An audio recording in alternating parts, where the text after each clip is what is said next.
Hey guys, I want to give you an overview of all the different distortion techniques, screaming techniques, polyphonic singing techniques, basically all the dirty stuff you can do with the voice. Because while there's already lots of different videos out there which for the most part give amazing demonstrations of a variety of sounds, I often have the feeling that they're not really structured well, that the classification is kind of random, that there's not a good anatomical foundation to how they're explained, and that we singers just lack a good common vocabulary for that. Because you might have heard of false chord screaming, fry screaming, shouting, death growl, tunnel throats, pig squeals, grit, rasp, creaking, squalls, rattle. It's so confusing.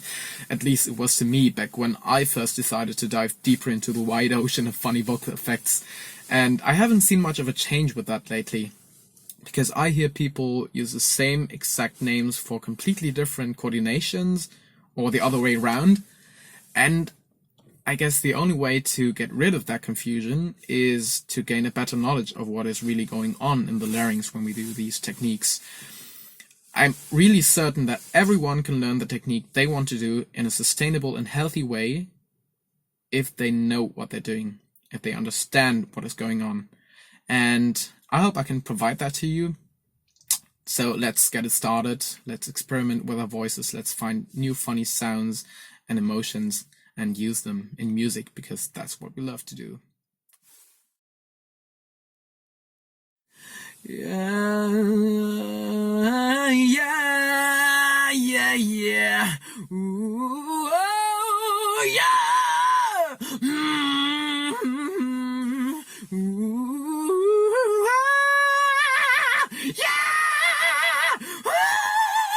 Ooh, yeah.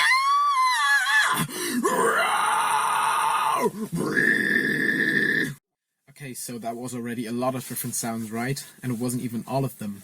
So now there's the question, how do we classify them? Do we just call them by the names of the animals we associate them with? I guess not.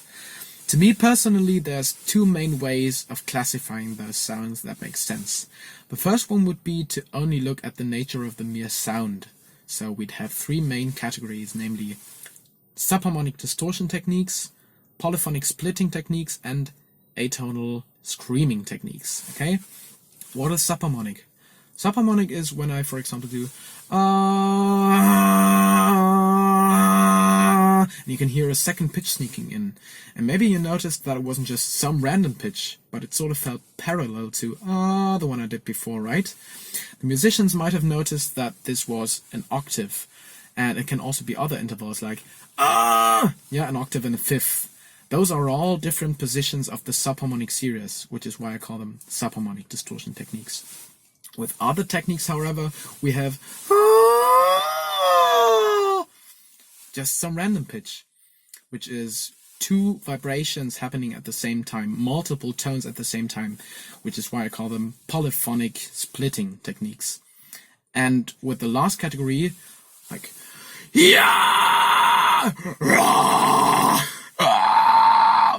there's not really a pitch you can hear at all anymore, so I just call them atonal screaming techniques. The second way of classifying them would be to look at how they're produced, what tissues are involved in making those sounds. And I can tell you that there's so many possibilities within our little voice box here. We have the true vocal folds, which is what I'm talking with right now. We have what we call the false vocal folds. We have the arytenoid cartilage. We have the aryepiglottic folds. And we also can combine different tissues with each other. Additionally, we also have the vocal tract, our resonance space, that also has so much of an influence on how the sounds sound. So I'll try to, look at not only how the sounds sound, but why they sound like this, what is involved in making them sound like this, and thereby give you a holistic understanding of what you're doing when you're doing funny sounds. So let's get started.